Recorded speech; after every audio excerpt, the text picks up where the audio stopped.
Empty spaces fill me up with holes, distant faces with no place left to go.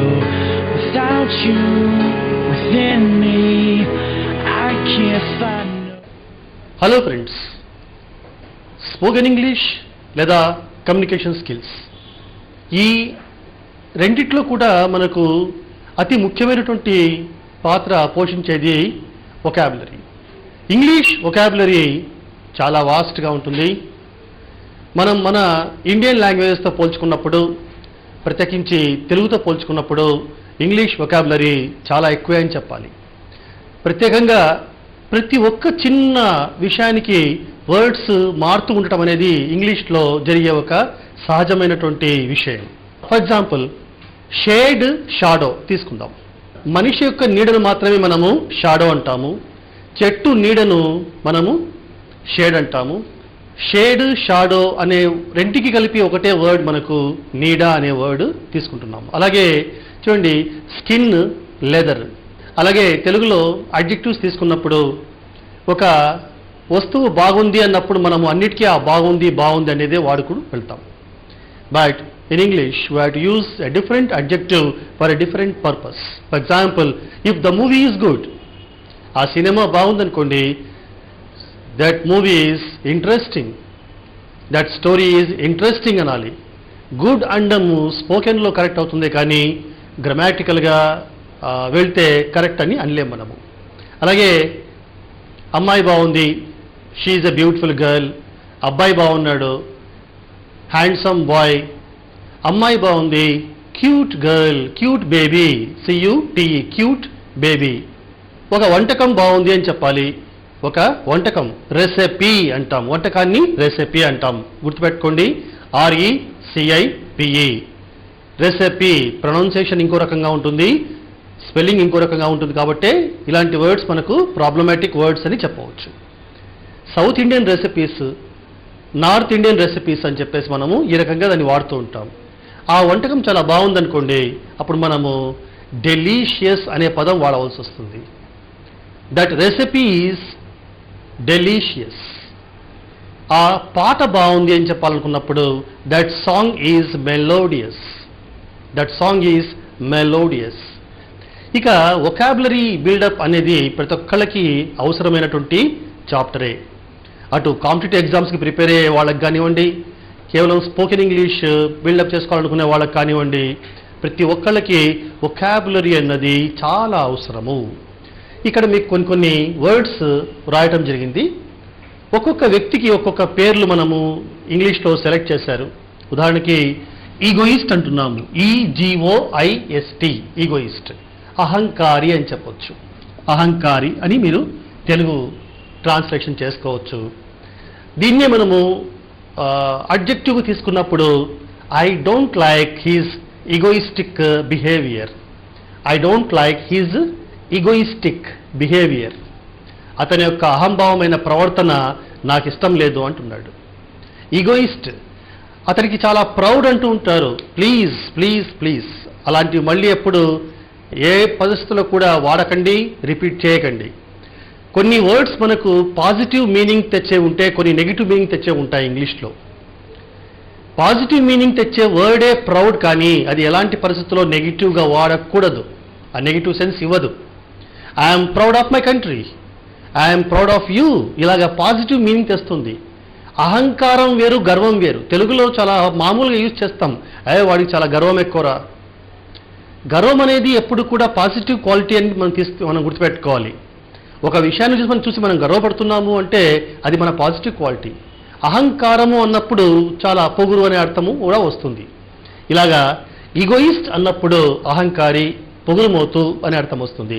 He's an egoist. An అనేది ఇక్కడ మనకు రావాలి. He is an egoist.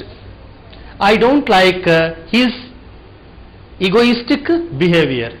ఒక word తీసుకొని, ఒక noun తీసుకొని, ఆ నౌన్ని జ్ఞాపకం పెట్టుకున్న తర్వాత దాన్ని అడ్జెక్టివ్గా ఎలా వాడాలి, వర్బ్గా ఎలా వాడాలి. ఇన్ కేస్ అది దానికి ఒక వర్బ్ ఫామ్ కూడా ఉంటే అప్పుడు కూడా అది ఎలా వాడాలి అని తెలుసుకోవటంలోనే వొకాబులరీ బిల్డప్ అంతా కూడా, వొకాబులరీ మొత్తం దాగి ఉంది. అది గుర్తుపెట్టుకోవాలి.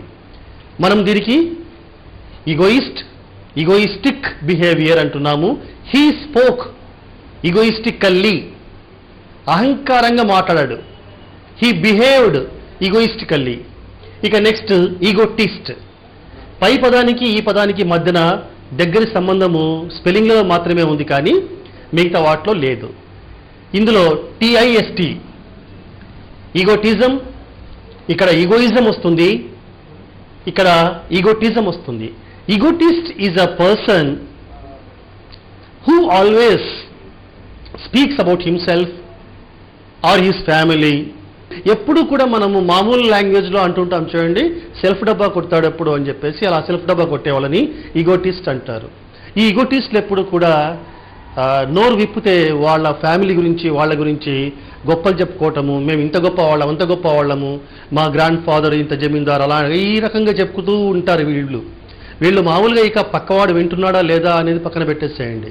అవతలవాడు వినడం అనేది వాడి కర్మ, అంతే, వాడికి వదిలేయాలి. వీడు మాత్రం చెప్తూ ఉంటాడు అంతే. ఇలాంటి వాళ్ళని మనం ఈగోటిస్ట్ అంటాం. He spoke egotistically. I don't like his egotistic speech అంటాం. ఈగోటిస్టిక్ స్పీచ్ అంటే సొంత డబ్బా కొట్టుకునే వాడి స్పీచ్ నాకు ఇష్టం లేదు అన్నట్టుగా అర్థం వస్తుంది. ఈగోటిస్టిక్ స్పీచ్ అంటాం. ఈగోటిస్ట్ వేరు, ఈగోయిస్ట్ వేరు. అలాగే సినిక్, చాలా మంచి వర్డ్, చాలామంది మర్చిపోయిన వర్డ్ ఇది. Cynic is a person who practically hates the world or he cannot love the world. మీరు సినిక్కి, ఈ సినిక్ అనే పదానికి శాడిస్ట్ అనే పదానికి దగ్గర సంబంధం ఉంటుంది, కానీ శాడిస్ట్ వేరు, సినిక్ వేరు, గుర్తుపెట్టుకోండి. శాడిస్ట్ అనే పదం యాక్చువల్లీ ఒక కింగ్ సేడ్ అని ఒక రాజు ఉండేవాడు ఒకప్పుడు, రోమన్ నగరాన్ని పరిపాలించిన రాజు. ఆ కింగ్ సైడ్ పుట్టుకతో నపుంసకుడుగా పుట్టినందుకు గాను వాడి మనసులో ఒక రకమైనటువంటి అన్రెస్ట్ బయలుదేరి తన నపుంసకత్వం పైన ఆ రోమ్ నగరంలో ఉండే ప్రాస్టిట్యూట్స్ అంతా పిలిపించి తన రాజభవనానికి వాళ్లను హింసించి తాను ఆనందించేవాడట. వాళ్ళని కొడుతూ ఉంటే, వాళ్ళు ఏడుస్తూ ఉంటే వీడు హ్యాపీగా ఫీల్ అయ్యేవాడు. ఆ కింగ్ సేడ్, ఎస్ఏడిఈ సేడ్, వాడి పేరు సేడ్ అనమాట. సో ఈ కింగ్ సేడ్ చేసే పని కారణంగా అది సేడిజం అయింది.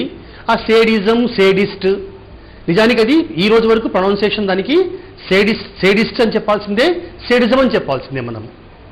ఇలాగా సేడిస్ట్ అంటే ఇతరులని అసహించుకునేవాడు, ఇతరులని కోపగించుకునేవాడు అని చెప్పొచ్చు. కానీ సినిక్ అలాంటి వాడు కాదు. Cynic is a person who can't love the world. చాలా డిఫరెన్స్ ఉంది చూడండి. ఇతరులని ద్వేషించడంలో మరియు ప్రేమించలేకపోవడంలో చాలా తేడా ఉంది. ద్వేషించడంలో ఒక పాయింట్ ఉంటుంది, కానీ ప్రేమించలేకపోవడంలో, అదే మనకు సైకాలజిస్ట్లో అంటాడు అనమాట, సిగ్మండ్ ఫ్రాయిడ్ అని అంటాడు, there is a point in disliking others, hating others. There is a point, but when you can't love others, there is no point కదా. ఇతరులను మనం ప్రేమించలేకపోవడం అనేది అది పాయింట్లెస్ యాక్చువల్లీ. ఎందుకు ప్రేమించలేకపోతున్నావు అంటే యువర్ ఎ సినిక్ అంతే. దీనికి ఎగ్జాంపుల్స్ చెప్పాలి అంటే ఒక సైకాలజిస్ట్ స్టాటిస్టికల్ రికార్డ్ తీసుకుంటే మనకు ఆశ్చర్యం పోతాం, తర్వాత కోపం కూడా వస్తుందేమో. మనలో చాలా వరకు